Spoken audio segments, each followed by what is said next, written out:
Shalom Bapak Ibu yang terkasih dalam Tuhan. Kita sudah memasuki minggu pertama dalam bulan Mei. Tidak terasa tahun PJML sudah tersisa 5 bulan lagi.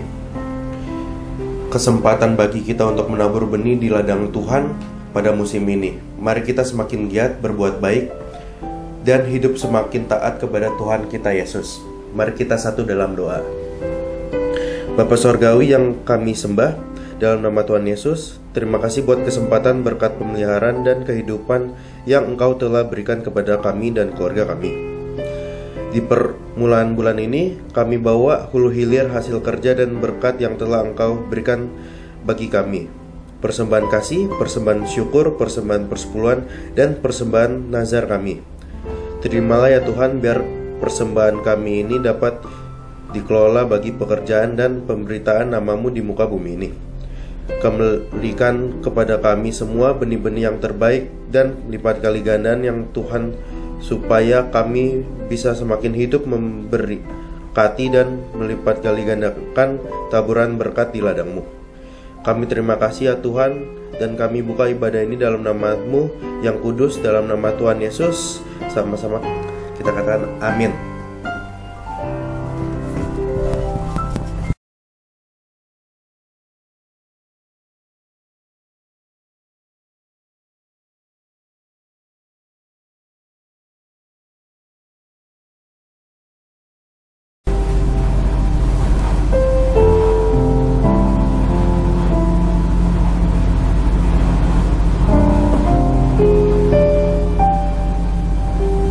Tiada Allah yang seperti Engkau, tiada Tuhan seperti-Mu. Ku sembah Kau di tempat kudus, tiada Tuhan seperti-Mu. Kau yang ku sembah, Kaulah hidupku. Kau yang mengerti segala jalanku.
tempat kudus. Tiada Tuhan seperti-Mu, Kau yang ku sembah, Kaulah hidupku, Kau yang mengerti segala jalanku, Kau yang ku sembah, Yesus.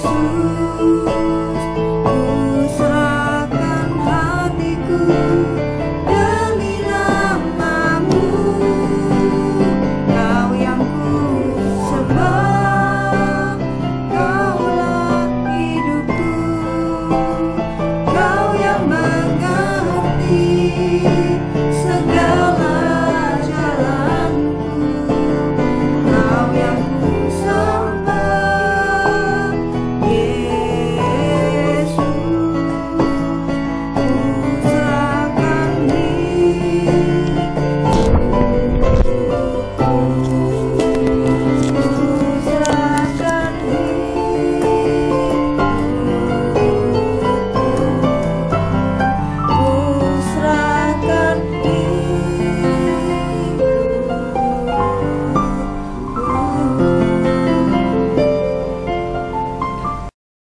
Berterima kasih untuk kebaikan dan pemeliharaan dan pelindungan Tuhan di dalam hidup kami.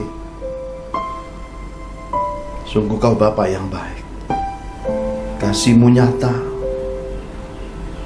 firman-Mu ya dan amin.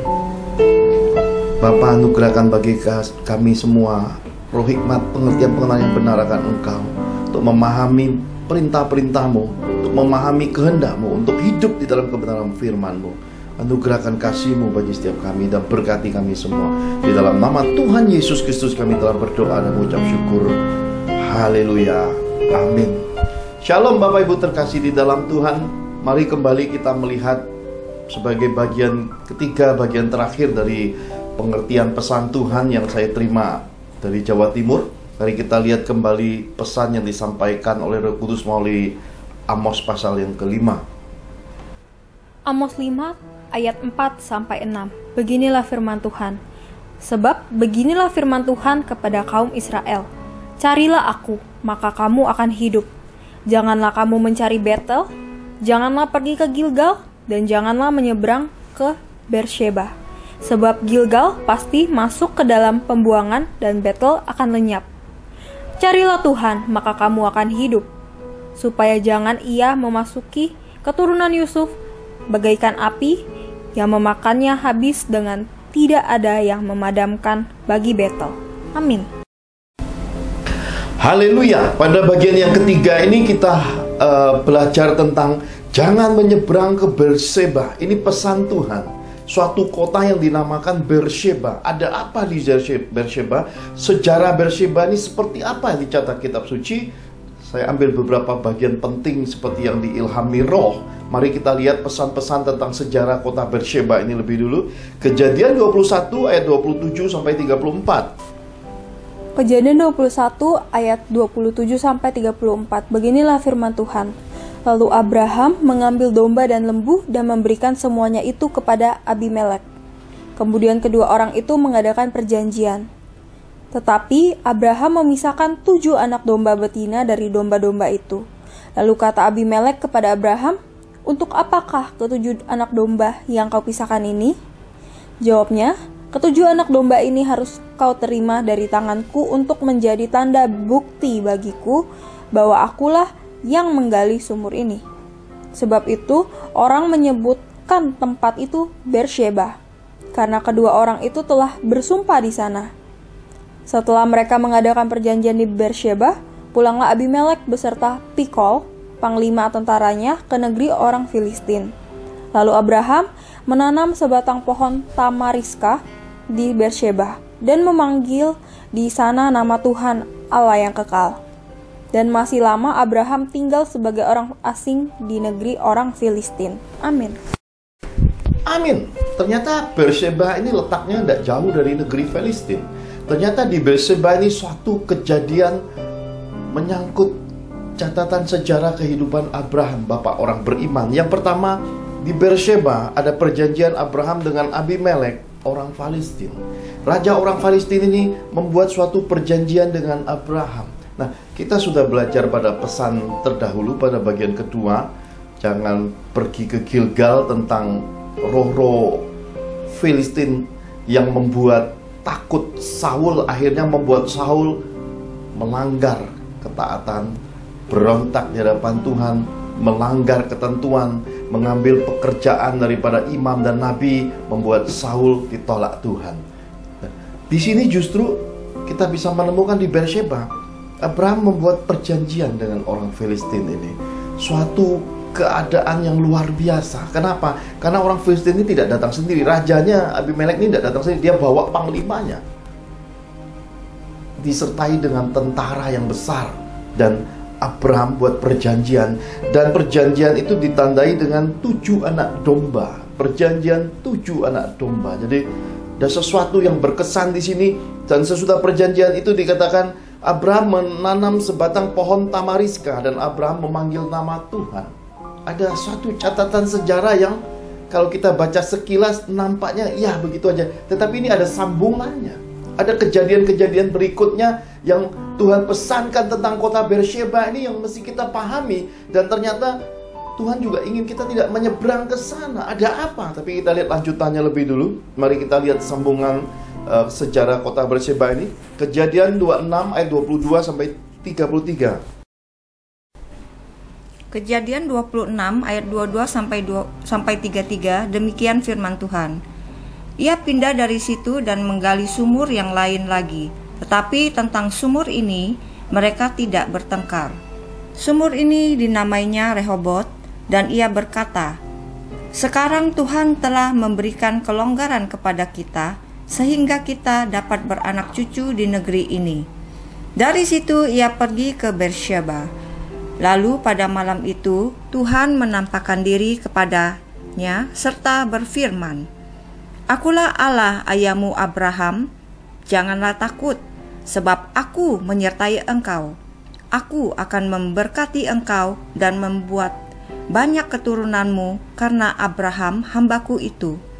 Sesudah itu Ishak mendirikan mezbah di situ dan memanggil nama Tuhan. Ia memasang kemahnya di situ, lalu hamba-hambanya menggali sumur di situ. Datanglah Abimelek dari Gerar mendapatkannya, bersama-sama dengan Ahuzat, sahabatnya, dan Pikol, kepala sukunya, kepala pasukannya. Tetapi kata Ishak kepada mereka, "Mengapa kamu datang mendapatkan aku? Bukankah kamu benci kepadaku dan telah menyuruh aku keluar dari tanahmu?"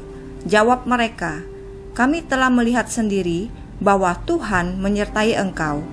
Sebab itu kami berkata, baiklah kita mengadakan sumpah setia antara kami dan engkau, dan baiklah kami mengikat perjanjian dengan engkau, bahwa engkau tidak akan berbuat jahat kepada kami, seperti kami tidak mengganggu engkau, dan seperti kami semata-mata berbuat baik kepadamu dan membiarkan engkau pergi dengan damai. Bukankah engkau sekarang yang diberkati Tuhan?" Kemudian Ishak mengadakan perjamuan bagi mereka, lalu mereka makan dan minum. Keesokan harinya pagi-pagi bersumpah-sumpahanlah mereka. Kemudian Ishak melepas mereka dan mereka meninggalkan dia dengan damai. Pada hari itu datanglah hamba-hamba Ishak memberitahukan kepadanya tentang sumur yang telah digali mereka, serta berkata kepadanya, "Kami telah mendapat air." Lalu dinamainyalah sumur itu Sheba. Sebab itu nama kota itu adalah Beersheba sampai sekarang. Amin. Amin. Bapak Ibu terkasih di dalam Tuhan, bukan hanya Abraham, tapi anaknya yang bernama Ishak juga pernah masuk negeri penumpangannya yang bernama negeri Filistin. Ini Tuhan ingatkan bagi anak-anak Tuhan, orang-orang Kristen, bahwa yang terjadi di pendahulumu, nenek moyangmu, orang tuamu, kakek nenekmu, bisa engkau alami. Proses bisa berulang-ulang Tuhan kerjakan. Di negeri penumpangan orang Filistin, kitab suci mencatat, kalau kita baca lengkap tadi, banyak perkara ketika orang-orang Ishak menggali sumur, begitu dapat air ditimbun lagi orang-orang Filistin. Roh intimidasi yang pernah ada pada sesi kedua, jangan pergi ke Gilgal, roh yang sama dialami Ishak. Abraham tidak mengalami lebih parah, tetapi Ishak mengalami lebih parah, karena air bicara tentang kebutuhan hidup. Air bicara tentang suatu keadaan hidup yang tidak bisa ditoleransi. Kenapa? Manusia perlu air, binatang perlu air. Tanpa air mati. Bukan hanya bicara tentang esensial hidupnya, tapi air bicara tentang tempat itu subur. Tempat itu di mana kemah bisa diadakan, bisa didirikan, karena kebutuhan esensialnya tersedia. Tapi ketika semua yang mereka cari dapat, itu ditimbun lagi. Ini bicara tentang suatu keadaan pada orang-orang pilihan Tuhan. Setan menyerangnya, menutup area hidupnya.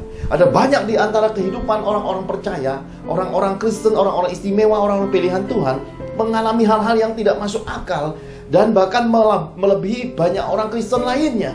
Karena dari satu kesusahan pindah kesusahan, nampaknya kesusahan tidak habis-habisnya di dalam hidup mereka. Seperti keadaan hidup yang berulang-ulang jatuh ditimpa tangga. Keadaan yang bertubi-tubi, seperti keadaan hidup yang penuh kesialan. Ini memang roh-roh Filistin yang kerjakan. Ishak mengalaminya. Karena itulah saya ambil pembatasnya dari sumur Rehobot. Ketika Ishak mendapatkan air yang berbual-bual di sumur Rehobot, pertanyaan sederhana, kenapa Ishak dan orang-orangnya tidak menetap di Rehobot? Malah kenapa harus pergi lagi ke Beersheba? Ini kan sebuah pertanyaan yang menarik. Karena Rehobot itu sudah jelas ada esensial hidupnya, ada kebutuhan hidupnya, ada kenyamanan, semua sudah dijawab di sana. Kenapa justru Ishak tidak berhenti di Rehobot? Kenapa Ishak memilih pergi ke Beersheba? Ini kan menarik Bapak Ibu terkasih di dalam Tuhan. Karena banyak kali di dalam kehidupan kekristenan ini, anak-anak Tuhan kalau sudah dapat berkat keuangan, berkat kesembuhan, sudah terima jawaban doa, mereka berhenti di situ, mereka menetap di situ, mereka merasa itulah jawabannya, itulah pilihannya. Ishak tidak mendasari hidupnya seperti itu. Ishak malah berjalan menuju ke Beersheba, suatu tempat yang kitab suci berkata sebenarnya belum ada apa-apa saat itu. Kita bisa melihat perbedaannya, bahwa ketika di Rehobot air yang berbual-bual begitu banyak, jawaban dapat di situ, kebutuhan terjawab di situ, keuangan ada, berkat kehidupan ada, kenyamanan dapat di situ, tidak ada gangguan lagi dari orang-orang Filistin. Ishak ternyata melihat Tuhan tidak hadir di Rehobot. Sekali lagi saya ulangi, Tuhan tidak hadir di Rehobot. Itu membuat Ishak memilih untuk terus berjalan menuju ke Beersheba. Di Beersheba Tuhan hadir. Ini kuncinya, Tuhan hadir. Jadi di Beersheba ini Tuhan menampakkan dirinya kepada Ishak, mengulang lagi perjanjian kepada Abraham, mengingatkan akan janji Tuhan kepada Abraham, menguatkan Ishak dengan janji Tuhan. Kemudian Abimelek, dulu waktu berperkara dengan Abraham, datangnya bawa panglimanya Pikol. Sekarang bawa temannya Ahuzat juga, saudara. Jadi Ishak ini memang menduduki strata kasih anugerah Tuhan semakin lama, semakin turun generasi, semakin besar. Karena itu dia disebut Allah Abraham, Allah Ishak, Allah Yakub. Semakin besar kasih dan anugerahnya. Maka yang datang ketemu dalam perjanjian di Beersheba itu bukan hanya Abimelek dan Pikol panglimanya, bawa temannya juga, bawa sahabatnya juga. Jadi di sana mereka buat perjanjian. Kenapa mereka buat perjanjian? Karena mereka melihat pada Ishak ini ada pernyataan Tuhan yang luar biasa. Tuhan begitu nyata di hidup Ishak. Tuhan menyertai Ishak dan membuat Ishak berhasil dalam segala aktivitas hidupnya. Ini membuat Abimelek, Pikol dan Ahuzat, bahkan orang-orang Filistin merasa takut dan jeri. Karena hari ini mungkin mereka masih bisa menghadapi Ishak, tapi mereka sudah dapat membayangkan beberapa tahun yang akan datang, Ishak ini pasti akan jadi kelompok suatu bangsa yang hebat. Karena ada Tuhan hadir, Tuhan menyertai. Nah, ini pesan buat kita semua. Jangan berhenti hanya mengejar ketika, oh, duitku tambah banyak, depositoku tambah banyak, gajiku tambah melimpah, aku bayar persepuluhan tambah besar. Jangan berhenti di situ. Jangan terlena dengan kenyamanan. Jangan terbuai dengan hasil hidup. Kenapa? Karena harus lihat Tuhan hadir enggak di hidupmu. Kalau Tuhan enggak hadir, berarti jangan menetap di situ. Jalan lagi menuju pencarian imanmu, pencarian kasihmu, pencarianmu akan Tuhan. Melangkah, tinggalkan semua hal yang dari dunia ini. Karena semua dari dunia ini sementara, tidak menetap. Tetapi hubungan pribadi dengan Tuhan itu yang terutama. Sesudah perjanjian itu, kitab suci berkata Abimelek, Pikol, Ausat dan orang-orang Filistin meninggalkan Ishak dengan damai. Tiba-tiba berlarilah orang-orang Ishak dan memberitahukan bahwa Tuanku, bahwa sumur yang kami gali airnya memancar keluar. Lihat, Berseba yang semula tidak ada apa-apa, sumur yang digali orang-orang Ishak, tiba-tiba airnya memancar. Saya percaya pasti lebih besar, lebih bening, lebih jernih, lebih menyejukkan hati. Kenapa? Sudah tidak ada lagi roh-roh Filistinnya, sudah tidak ada lagi peperangannya, sudah tidak ada lagi intimidasinya, sudah tidak ada lagi dakwaannya, sudah tidak ada lagi kesesakan hidupnya. Maka sumur itu disebut sumur Sheba. Ini yang harus kita capai, sumur Shebanya, bukan sumur Rehobotnya.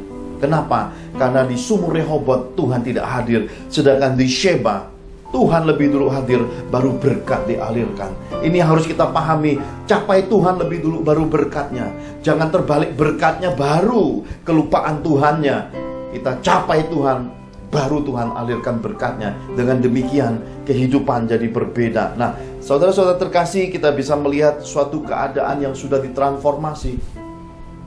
Ishak berjumpa pribadi dengan Tuhan, menerima janji-janji yang diulang dari sejak zaman papanya yaitu Abraham. Kemudian musuh diperdamaikan, diberi aliran air yang Rehobot punya mungkin sudah ditransformasi, dipindah ke sumur Sheba, ketentraman. Seorang Ishak bersama bangsa pilihannya dan keluarganya beroleh ketentraman. Nah, kenapa Tuhan justru pesankan kepada kita jangan menyeberang ke Berseba? Saya ingin mengajak Bapak Ibu melihat jawaban Tuhan. Kita lihat yang lebih dulu tentang perjanjian 7 anak domba. Bahwa kekristenan ini bukanlah hal jasmani. Seringkali kekristenan ini terjebak, yuk kita ambil perjanjian lama, karena ini 7 domba, yuk kita buat 7 domba. Atau, oh ini bicara tentang seperti zaman dahulu kala peperangan itu dasarnya garam, yuk kita buat perjanjian garam, kita buat garamnya. Bapak Ibu terkasih di dalam Tuhan, kekristenan ini tidak terjebak lagi pada hal lahiriah. Karena Yesus sudah menggenapi semua lahirianya. Semua Taurat, semua perjanjiannya lama itu sudah ditransformasi menjadi rohania. Dulu daging sifatnya, karena perjanjian lama sifatnya barang-barang materi, berupa domba, berupa garam, berupa darah. Semua itu sudah ditransformasi Yesus menjadi roh. Sesuatu yang sudah tidak lagi berkiblat di daging, tapi sudah di hati, sudah di pikiran, perasaan, di perkataan, di jiwa, di manusia rohnya. Tuhan sudah transformasi semua itu. Saya ajak Bapak Ibu melihat tentang perjanjian ini di dalam Wahyu 5 ayat 1 sampai yang ke-7. Wahyu 5 ayat 1 sampai 7, beginilah firman Tuhan. Maka aku melihat di tangan kanan Dia yang duduk di atas tahta itu sebuah gulungan kitab yang ditulisi sebelah dalam dan sebelah luarnya dan dimaterai dengan 7 materai. Dan aku melihat seorang malaikat yang gagah yang berseru dengan suara nyaring, katanya, siapakah yang layak membuka gulungan kitab itu dan membuka materai-materainya? Tetapi tidak ada seorang pun yang di sorga atau yang di bumi atau yang di bawah bumi yang dapat membuka gulungan kitab itu atau yang dapat melihat sebelah dalamnya. Maka menangislah aku dengan amat sedihnya, karena tidak ada seorang pun yang dianggap layak untuk membuka gulungan kitab itu ataupun melihat sebelah dalamnya. Lalu berkatalah seorang dari tua-tua itu kepadaku, jangan engkau menangis. Sesungguhnya singa dari suku Yehuda, yaitu tunas Daud, telah menang, sehingga ia dapat membuka gulungan kitab itu dan membuka ke-7 materainya. Maka aku melihat di tengah-tengah tahta dan keempat makhluk itu, dan di tengah-tengah tua-tua itu berdiri seekor anak domba seperti telah disembelih, bertanduk 7 dan bermata 7. Itulah ketujuh roh Allah yang diutus ke seluruh bumi. Lalu datanglah anak domba itu dan menerima gulungan kitab itu dari tangan Dia yang duduk di atas tahta itu. Amin. Amin. Siapa yang layak membuka gulungan kitab itu? Yohanes menangis di penglihatan roh ketika diangkat di sorga. Kesedihan meliputi Yohanes. Suasana sunyi senyap di sorga, karena tidak ada seorang pun layak membuka gulungan kitab yang termantra itu. Tetapi puji Tuhan, seekor anak domba seperti telah disembelih, bertanduk 7 dan bermata 7.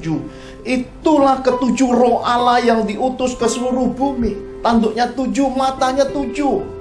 Ada 7 kekuatan, ada 7 dimensi, ada 7 yang harus dilihat dalam kehidupan. Matanya sampai melihat 7 dimensi. Ada 7 warna yang mendasari kehidupan ini. Ini harus kita pahami bahwa hidup ini begitu lengkapnya ketika kita menerima Yesus Kristus sebagai Tuhan dan Juru Selamat. Karena anak domba itu sudah menang. Dia yang mati hidup lagi, dan bekas potongannya, kitab suci berkata, anak domba itu menerima gulungan kitab itu dari tangan Dia yang duduk di atas tahta. Diserahkan pada Yesus semuanya, Bapak Ibu. Kita tahu bahwa keadaan ini sudah ditransformasi.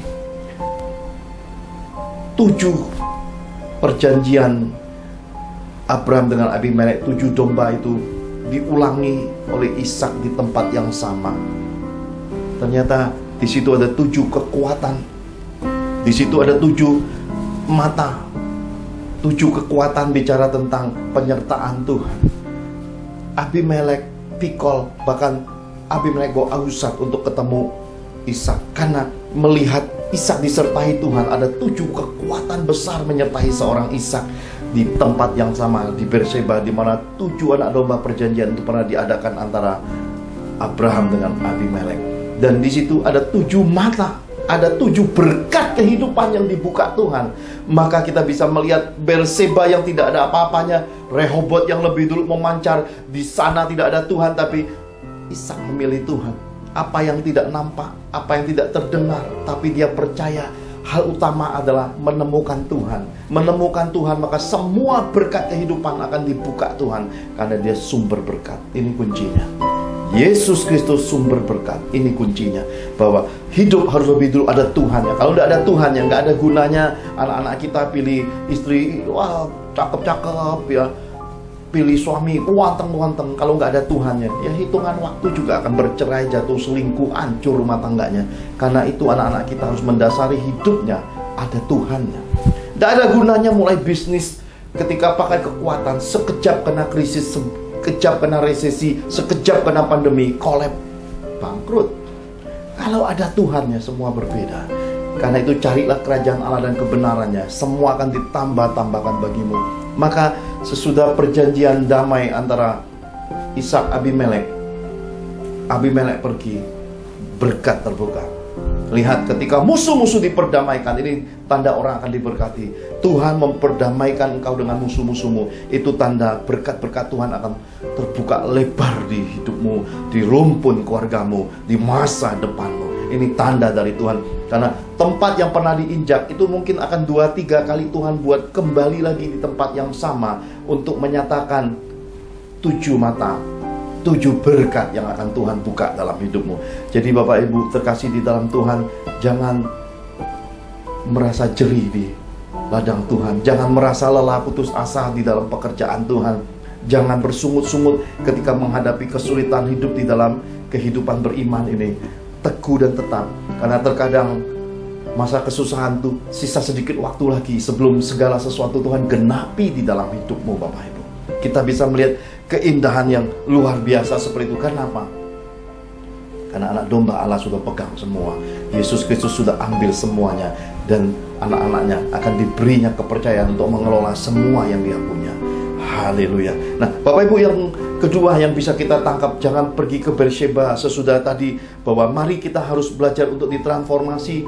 Jangan berkiblat lagi pada kekristenan lahiriah, iman lahiriah, hal-hal doktrinasi, kemudian liturgis lahiriah. Tapi mari sepenuhnya ditransformasi dalam dimensi roh, di mana Yesus, nama Yesus adalah jawaban. Yesus, nama Yesus adalah jaminan. Bersama Yesus semua lahiriah sudah digenapi. Kita percaya Taurat sudah digenapi, maka ketika kita masuk dimensi Tuhan Yesus, semua yang kita perlukan pada dimensi Taurat sudah tersedia di dalam Yesus. Haleluya. Semua jawaban ada di dalam Yesus. Yang kedua, tentang Rehobot dan Beersheba, Bapak Ibu. Suatu keadaan Tuhan pesankan kepada kita, jangan mengejar berkat lagi. Hidup kekristenan ini jangan terdoktrin dengan uang, berkat, menuai, memberi untuk menerima. Berhenti lagi, semua sisi seperti itu sudah tidak waktunya lagi. Tetapi cari Tuhan lebih dulu. Dia tahu semua yang kau perlu tanpa kau minta, tanpa kau pamrih, tanpa kau motivasikan.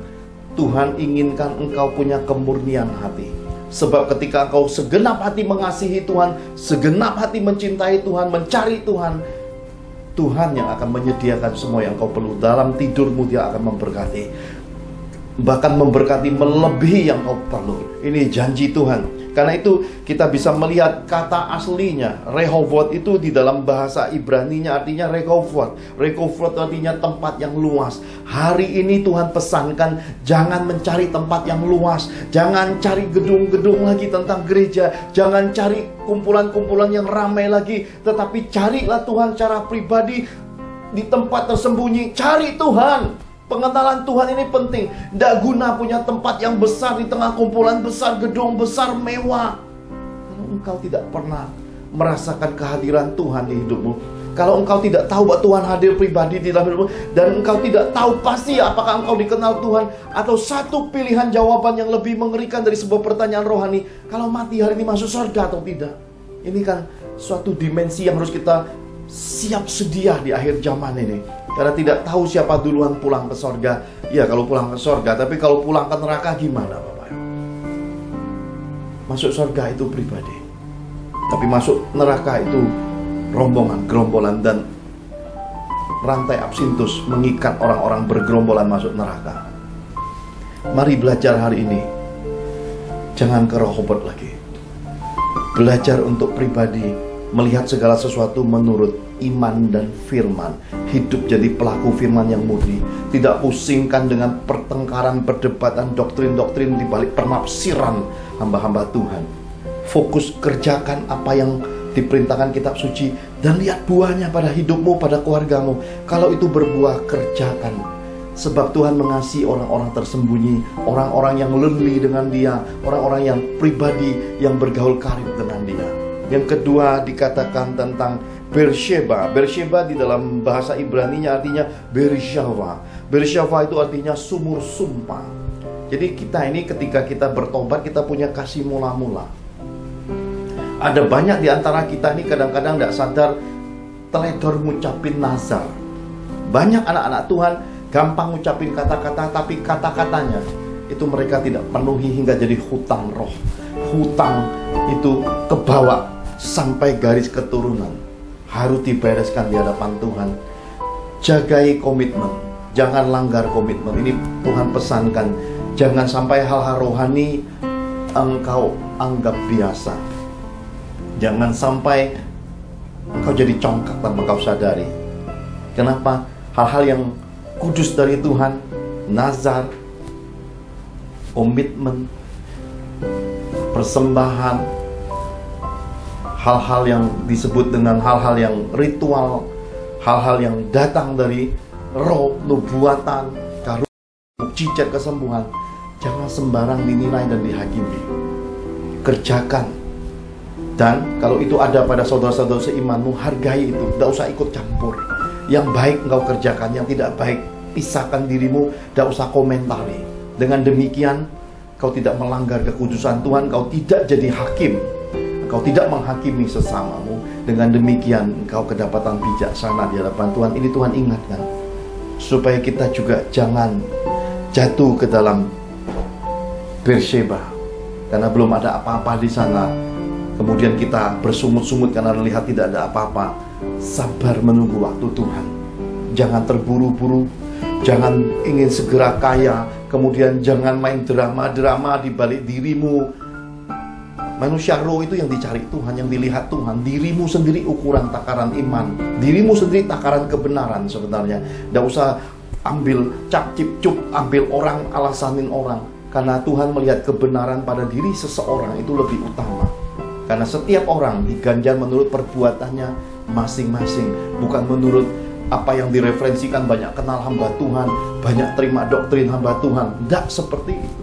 Tetapi bagaimana engkau terhadap firman dan firman terhadap dirimu, firman yang akan menghakimi engkau. Kenapa?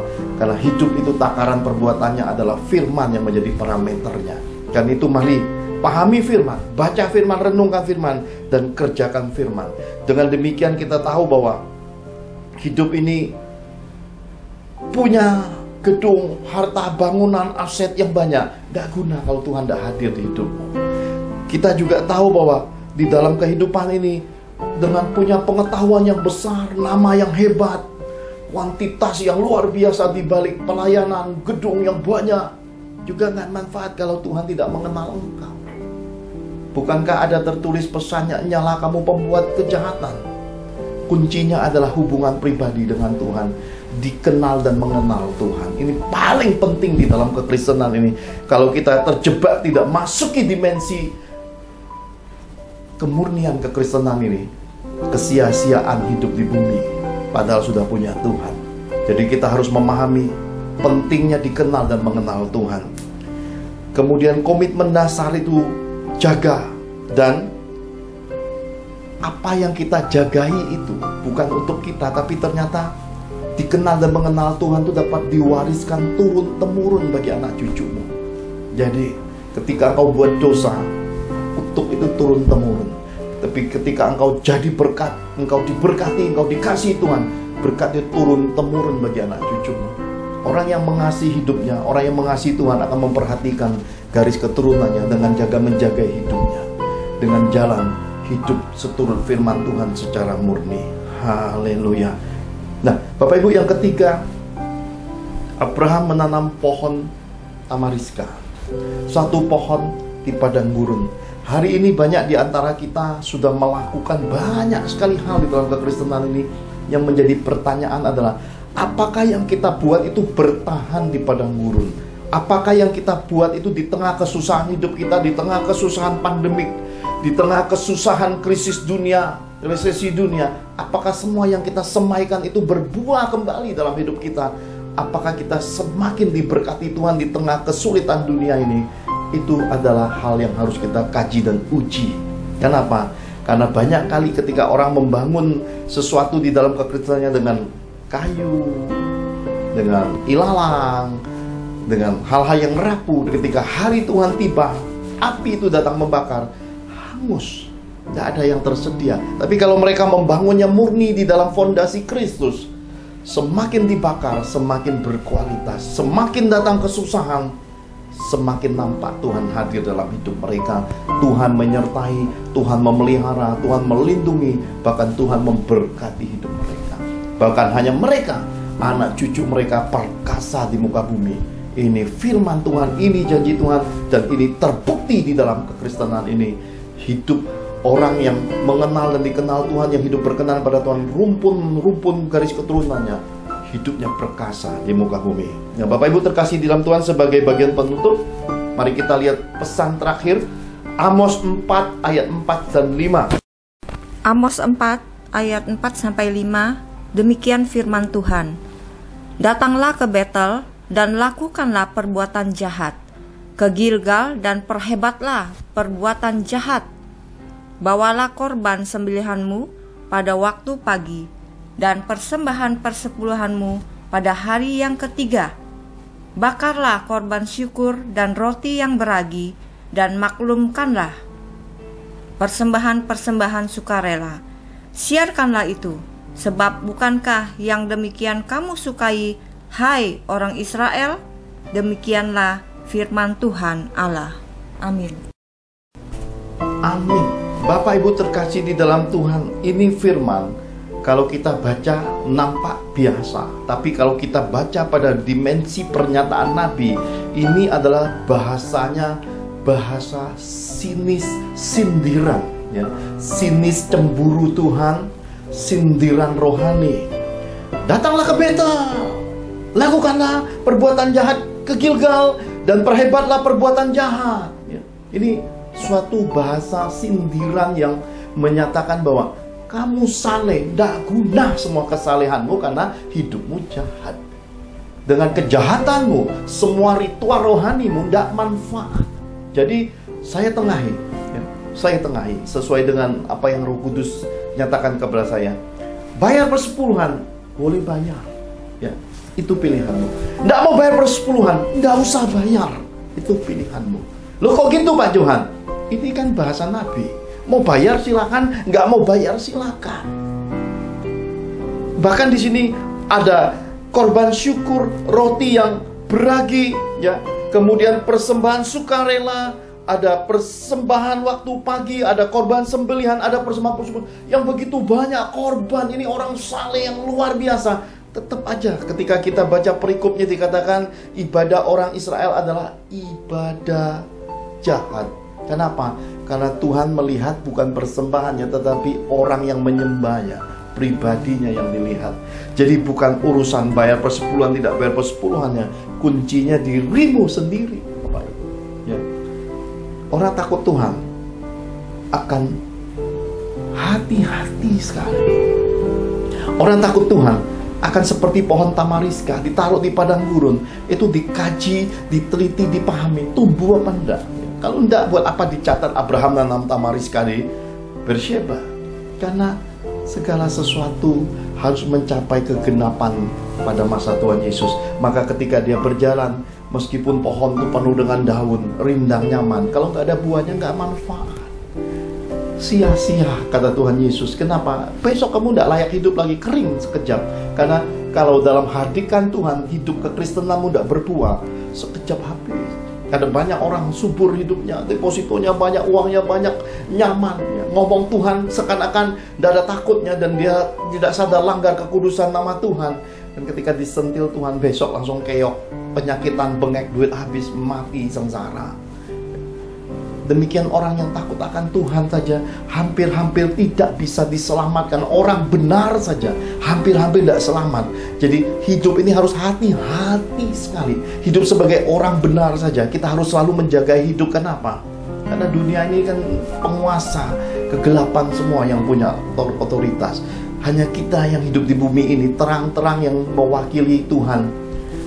Jumlahnya tidak banyak, tapi terang ini bersinar di tengah kegelapan, jadi saksi. Untuk itulah dikatakan kamu adalah saksiku, kata Tuhan Yesus. Kita hidup jadi berkat. Kita hidup benar, hidup berkenan kepada Tuhan untuk mentransformasi perkenanan ini, terang ini sampai kepada orang-orang yang masih dalam kegelapan.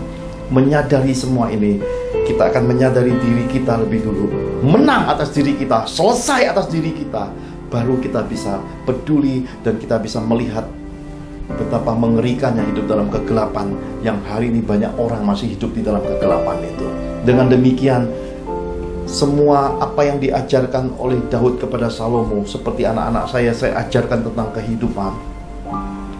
Mereka mungkin antara mau dengar taat, ataukah dengan gejolak masa mudanya di mana pergaulan mempengaruhi mereka, sulit sekali untuk menerima suatu keadaan yang disebut memilih. Tetapi inilah generasi pertarungan antara Tuhan dengan pilihan dunia. Jikalau pilihan dunia menang, hancur generasi, gereja hancur di muka bumi. Tapi kalau Tuhan menang, muncul generasi orang-orang yang akan menjadi pendahulu, yang akan membawa terang bagi generasi. Maka kedatangan Yesus akan semakin dipercepat. Ini pemahaman ini kita dapat. Karena itu Tuhan pesankan, jangan menyeberang ke Beersheba, tetapi tinggal tetap, carilah Tuhan, jumpa pribadi dengan Tuhan, hiduplah dikenal dan mengenal Tuhan secara pribadi. Sebab Dia adalah Tuhan yang kerap kali setiap senja datang mengunjungi Adam dan Hawa. Dia akan mengunjungi engkau, Dia akan datang ke kamarmu, di pembaringanmu, di tempat kau duduk doa merenungkan firman. Dia akan datang di hari-hari sepimu. di mobilmu, di tempat engkau duduk, di tempat engkau bekerja, di tempat engkau melayani, dia akan datang kepada engkau dan berinteraksi denganmu. Sebab rohnya menguasai seluruh keberadaan hidup umatnya, orang-orang pilihannya, imamat rajani, bangsa pilihan kudus yang kepunyaan Tuhan. Tuhan ada, Tuhan menyertai dan memberkati engkau. Haleluya. Mari kita akhiri ibadah ini. Pastor William Serat L akan tutup di dalam doa untuk kita menerima berkat-berkat Bapa Surgawi. Mari kita angkat dua tangan kita sama-sama di hadapan Tuhan. Bapak Ibu terkasih dalam Tuhan Yesus, kita telah dicerahkan pengertian pesan Tuhan bagian ketiga, yaitu jangan menyeberang ke Betsheba. Tuhan telah pesankan, Rehobot tidak ada gunanya punya tempat, gedung, harta, dan aset yang luas bila Tuhan tidak hadir di hidupmu. Tidak ada gunanya punya pengetahuan rohani dan pelayanan yang luas bila Tuhan tidak mengenalmu.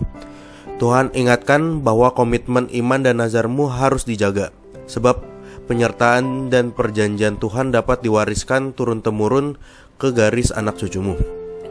Bapak Ibu terkasih dalam Tuhan, mari kita tutup ibadah ini dengan sehati dan sepakat menerima berkat-berkat Bapa Surgawi. Mari kita angkat kedua tangan kita di hadiratnya.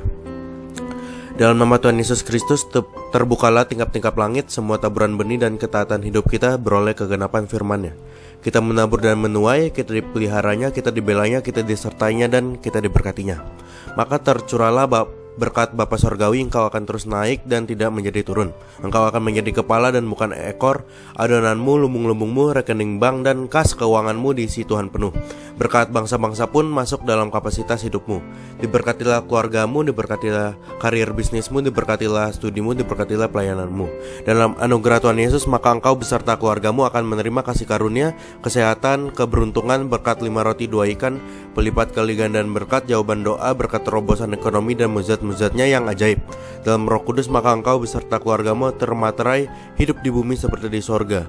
Kita terima berkat-berkat Bapa Surgawi ini dalam nama Tuhan Yesus. Sama-sama kita katakan amin. Amin. Tuhan Yesus memberkati.